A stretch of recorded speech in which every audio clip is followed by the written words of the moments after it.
Hello, ladies and gentlemen. Welcome to episode 324 of the Drunk Dashers podcast. I'm your host, I'm Tyler, and this is Gables. Hey, everyone. So, weird intro there, but it's been, who knows how long for you guys, but for us, it's been like 3 minutes. I went pee and I got another beer. So, we are on our second episode of our E3 coverage. Fun fact for everybody, this entire time, I've been drinking a beer called Gable. I found this at the store. It's actually a local brewery. I should give them a shout out. Let me pull down my thing real fast here. It is called Single Speed Brewing. I don't know where they're out of though. I believe they're a local. They are brewed in Iowa. That says so on the can. Doesn't say where in the can, but it's brewed here in Iowa. So, fun fact, I guess. Apparently, I started up a brewing company. Didn't know it, and I call it Single Speed. And one of the beers is called Gable, and it feels good in my mouth. I want to point that out.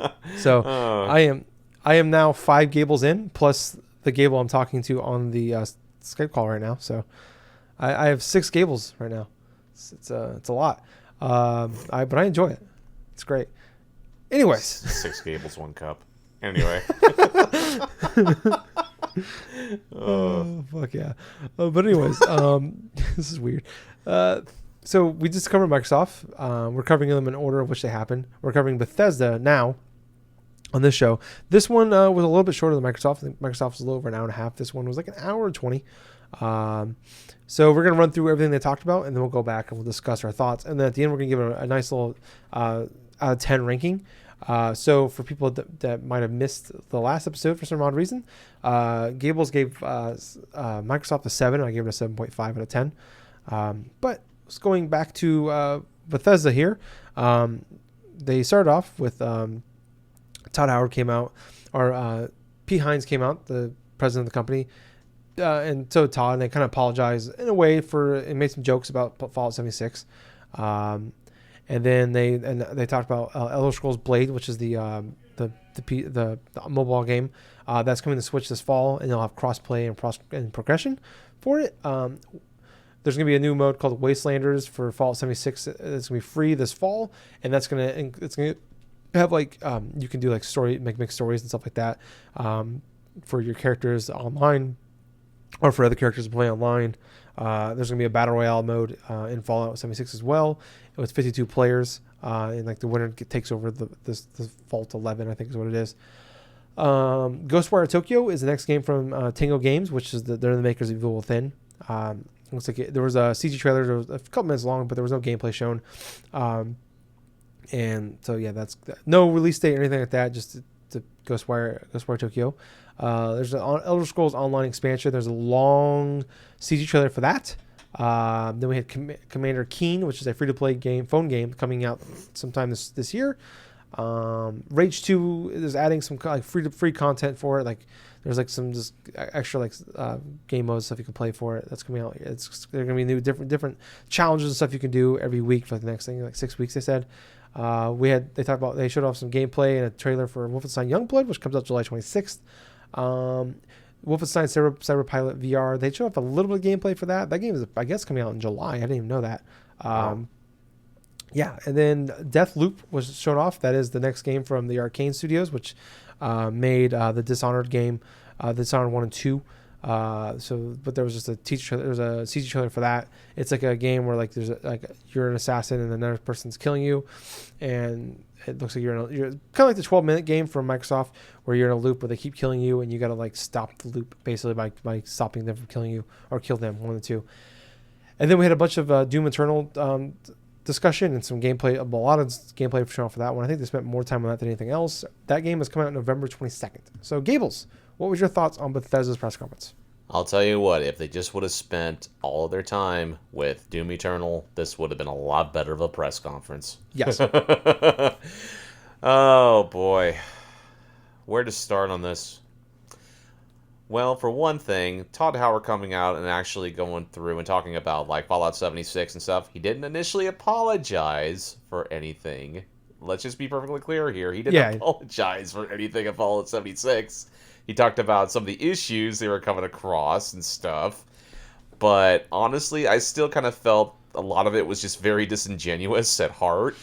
And I really just was kind of turned off by how Todd Howard, it's like, all of a sudden talking about this is, oh, hey, let's go ahead and zoom up to my next game right here. And all of a sudden, after that clip plays and stuff, they talk about the DLC for the nuclear winter thing for Fallout 76. But I think it was kind of hilarious at one point and stuff where they actually advertised, like, yes, we actually have NPCs in our game. Like, and then the crowd cheered. Oh my God. And that just brought up another thing. Usually, inside of big corporate things, you can tell, like, who's basically are plants by the company that go and cheer for whatever. It's almost in every type of, like, a conference thing, you know? I mean, some of the worst things that I can remember is, like, even like in the WWE, where that company pays people to be plants and stuff to cheer on certain wrestlers to try to drown out all the boos and all the other stuff for certain wrestlers. Inside of this press conference, there were a couple of people, most specifically one guy, that kept cheering for fucking everything. Absolutely everything. Yeah. And it wasn't even consistent either. It was just basically, you have one thing, it's like, okay, let's chill out for Fallout 76. Like, woo! All of a sudden, it's like it goes forward and stuff. It just talks about a lot of the bad stuff. It's like, I love the bad stuff about Fallout 76. Yeah, we didn't do a good job. Woo! Oh my God. Just that one single guy, that entire press conference. This was literally, Tyler, the worst crowd for a press conference I have ever witnessed in my life. And everybody else online, reading through posts on Twitter, reading through, like, a lot of the things in the chat, even myself, just looking at the outsider looking in, it's like, Jesus criminy, I wish someone would have just shot that dude on the spot. It's so terrible to say, but it's like, that was my honest to God impressions of this, because I understand Bethesda's trying to do a lot of crowd, like, cleanup, you know, like, a lot of control, like, garbage control from the whole crap that's been going on with Fallout 76. But they also went forth and not only kind of somewhat, like, address the issues and stuff. They didn't bother apologizing for the abysmal launch of that game and that freaking thing. Like I kind of felt they should have done out in the open. At least you would have apologized for something that you did wrong, instead of just going forth and trying to make, like, haphazard jokes and stuff and do this and do that. But on top of that, the later games they showed, there were some things I just did not gain absolute interest whatsoever. It's like, oh, hey, we have the Elder Scrolls Blades on Nintendo Switch is coming out. It's for free. It's like, I don't give a shit about that. Why? It's because this is a free-to-play mobile game that has a lot of predatory microtransaction stuff.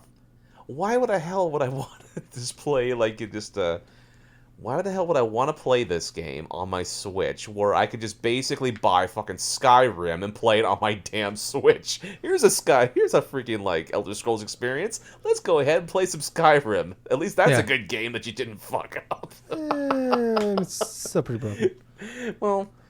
Well, fuck up to the extent and stuff where it's not like Fallout 76. Oh, yeah, true. But, let's see. I think it was absolutely hilarious that they went forth and unveiled Commander Keen. And I was hearing rumblings from people online that that Commander Keen or something was rumored to be like a game. It's supposed to be some sort of platformer. I mean, heck, I was kind of ready for that. You know, I've seen a little bit of Commander Keen being played here or there. I've actually seen what the game looks like back in the day somewhat. But then all of a sudden it's unveiled as sort of like a Saturday morning cartoon-esque type of thing where it's like, it's just a mobile game and you have to go through all these various stuff. It looked atrocious. It looked absolutely atrocious for what they were trying to convey. And what's most hilarious about it, they have the kids, I think, of Commander Keen or something like that. The kid's name is Billy, and the girl's also named Billy. Makes sense. You won't forget their names. Oh my gosh, I know, but yeah, you know what? I can understand that from that perspective, but there was a lot of exposition. There was a lot of things that were just kind of boring about it. There were at least a couple of things I absolutely loved about this thing. One, having that lady going through with the Ghost Riders and stuff. Oh yeah. Now, people don't know this, but this same lady was the one that, when she was working at Platinum Games, helped design Bayonetta. She's also actually been like an apprentice understudy of Shinji Mikami and all this other stuff. And there was some crazy ass things I was reading on Twitter just today and stuff about this lady. I forget her name. Oh, I think it was like Nakamura or something like that, or But anyway, regardless and stuff, there was some like crazy things I was reading like from an interview back around 2012 about how she basically kept having like freaking like nightmares or something, or like her dude that was like who she was studying under, I think was dead or some sort of shit like that. It was just basically kind of like a setup or something like that for like some of her mind frame stuff when she goes forth and design some like the enemy characters, like certain characters and stuff from like her actual nightmares, which that's just kind of crazy to think about, but it's so cool just to see it in motion. But Ghost Rider, that trailer that she went forth and introduced us to and stuff, she's all happy and stuff. She was one of the other highlights of E3 for me, because that was nice. Instead of a shit show that was Bethesda's conference and stuff, at least there were some high points which I do like, and she was one of them. So the trailer for Ghost Rider and stuff, and also the trailer for Deathloop, that game was pretty interesting. Now let's go on to the actual meat and potatoes and the actual good stuff in this conference. We're talking about the Wolfenstein Youngblood. That gameplay looked freaking fantastic. I'm so glad it's going to be coming out in July. I want to play that. It looks freaking phenomenal. But most importantly of all, Doom Eternal. They somehow, that development team somehow has built layers on top of Doom 2016, and it looks even better gameplay-wise than Doom 2016. This is basically this kind of reminds me of this type of situation. This is like playing Metroid on the NES, and then all of a sudden going and investing in Super Nintendo to play Super Metroid. It feels like a leap up in terms of quality, in terms of control, and oh my gosh, just the rant. It's so...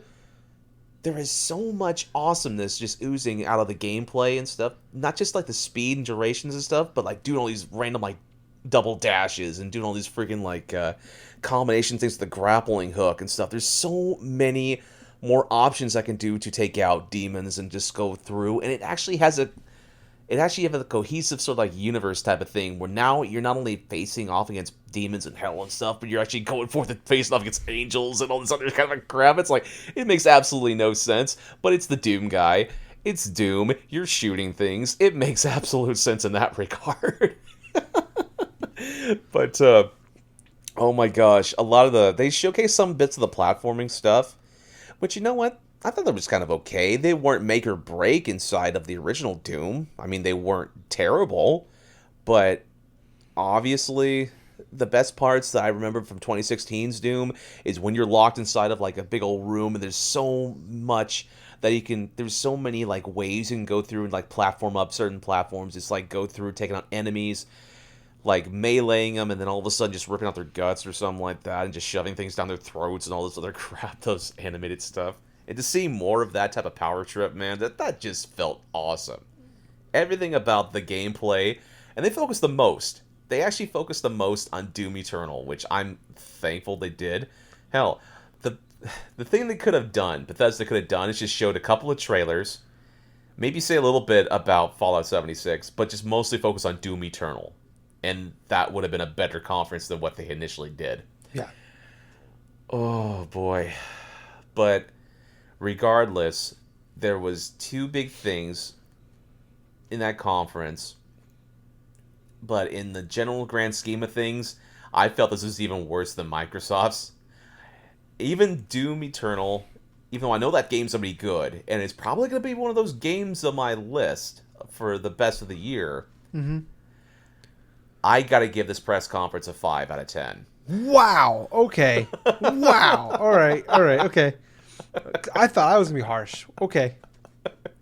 It's not just for being harsh. It's just, there was just a lot of times in that conference where I just felt bored. I felt angry because of like the various like stupid shit that like like some of the aspects of what Bethesda, what they are doing in terms of like the Elder Scrolls things and like the whole Fallout 76 stuff cleared off and stuff. But I still, even though I had a lot of negatives out of there, the positive inside all of that, basically, Doom Eternal was like the gold nugget inside of a freaking shit farm, you know? Yeah. That's what it kind of felt like to me. Yeah. No, I get it. Like I was the same way. Like, so I was able to watch Microsoft's live, same with Ubisoft, but Bethesda, I watched part of it in the beginning, and then Courtney and I went and saw Rocket Man while this was going on. So I watched this once we got back. By the way, Rocket Man, really good movie. Not Bohemian Rhapsody great, but good movie. So everybody know that. So hey, it was good. It's a musical, which I didn't know, but it's a fun movie. But anyways, back to Bethesda. I'm with you. Like, so Courtney was like, we got back, and she works nights, so she stays up late. And I was staying up late because I'm on vacation. And so she was waiting for the food in the oven, so she was watching this with me as I'm watching it. And I was almost like embarrassed by some of these.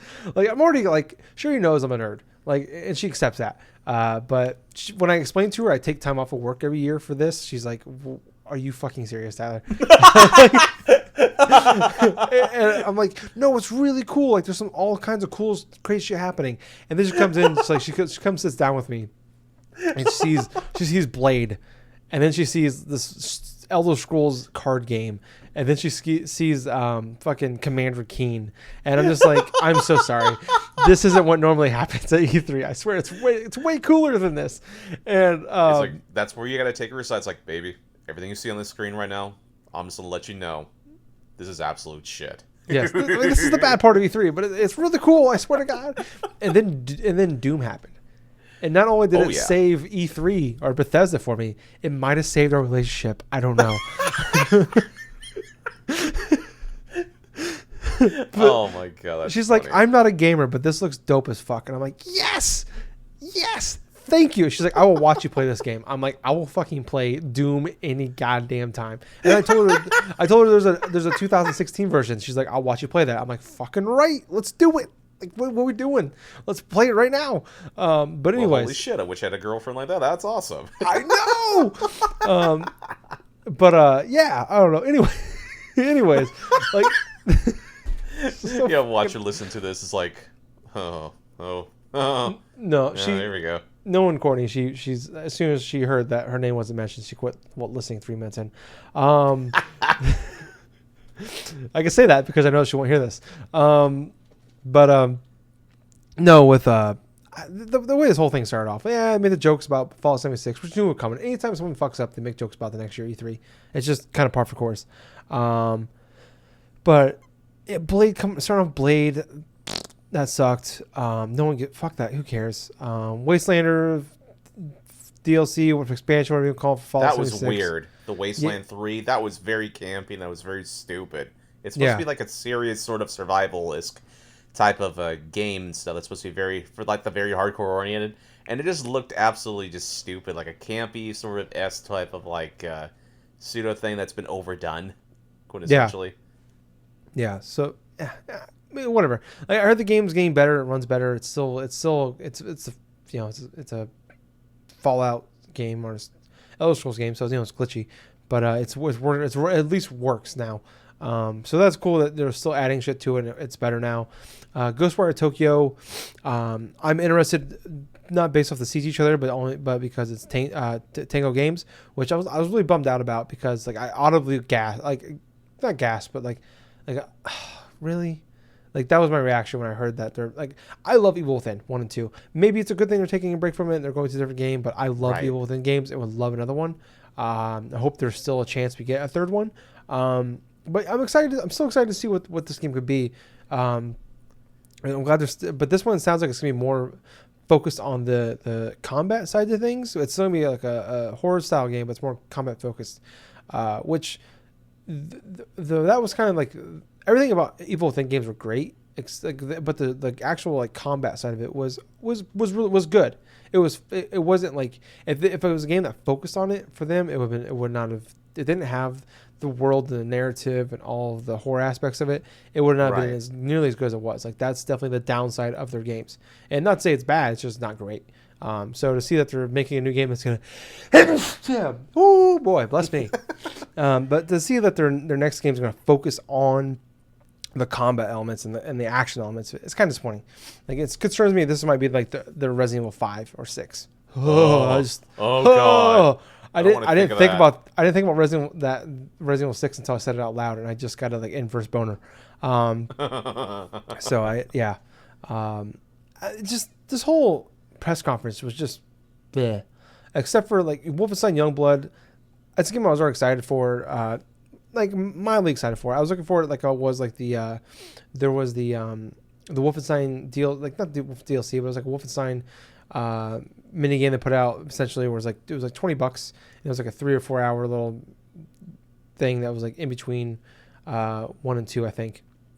That was really cool and I liked it a lot. And I was looking for it in that same stance where I'm like, I'm always up for more Wolfenstein. And seeing that gameplay, I'm way more excited than what I already was. Deathloop looks like it could be cool, but the two of the 4 coolest things out of this, Ghostwire Tokyo and Deathloop, were games we got no gameplay on, and it's just we're basing it off of prior games that these companies have made, which is, I've always knocked people for like getting excited for CG trailers, especially when it's like new IPs.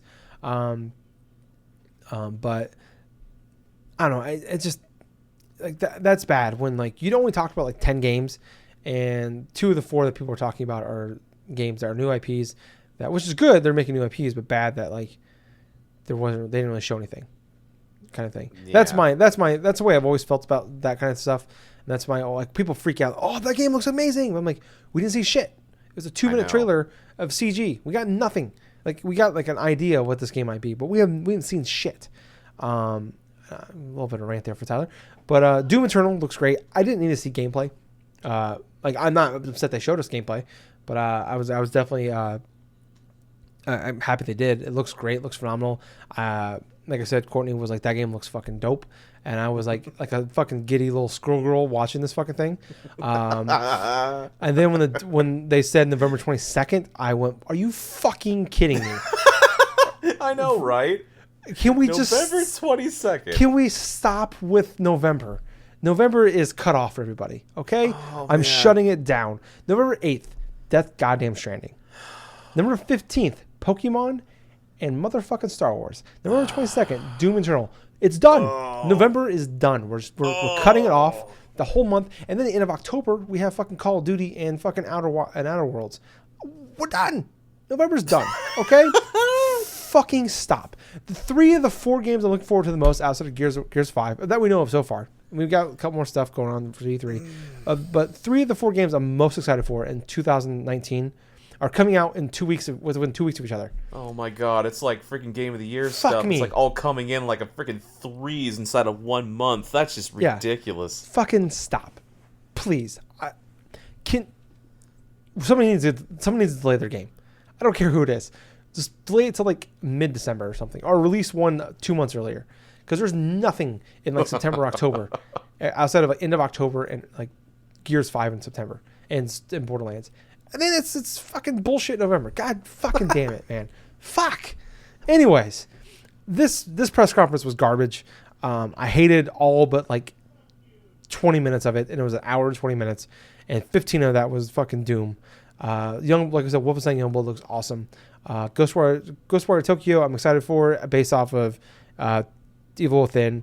Deathloop could be cool, based off of Dishonored. The rest of it was bullshit expansions and stuff. They spent more talking. They didn't even talk about the goddamn Elder Scrolls card game. Like, fuck me. Stop. Please. I get it. They have to do it. But they just spent too much time on it. This was a press conference that was 80 minutes long. That should have been 45. That's my thoughts. Yep. If they even should have had one.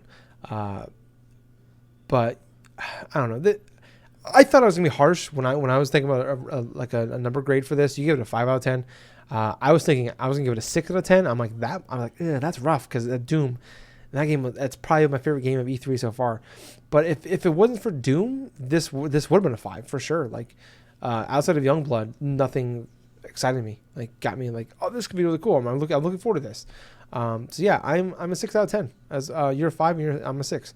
I can't give it a failing grade just because of Doom. Doom's evolved, so I gotta give it a 6. So it's a D minus. But yeah, that is our thoughts on Bethesda's E3 2019. Will Ubisoft be better? Probably not. So let's. I was your host. I was Tyler. And I have been Colonel Gables. So until next time, everyone, have yourself a good day. Bye, guys. See ya.